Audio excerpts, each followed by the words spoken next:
Hello বন্ধুরা, আসসালামু আলাইকুম। আমি একটি নতুন পেজ খুলেছি। আশা করি আপনারা সবাই আমার পাশে থাকবেন, সাপোর্ট করবেন যাতে আমি সফল হতে পারি। আপনারা সবাই পাশে থাকবেন, ইনশাল্লাহ সবাই সফলতা অর্জন করতে পারবেন। এবার আমাকে বেশি বেশি সাপোর্ট করবেন। আমি একজন নতুন ইউজার। আমার রান্নাটা কীরকম হয়েছে সবাই কমেন্ট করে জানান, মজা হলো কি না।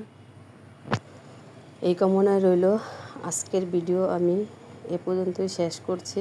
জানি না কেমন হয়েছে ভিডিও, প্রথম করলাম।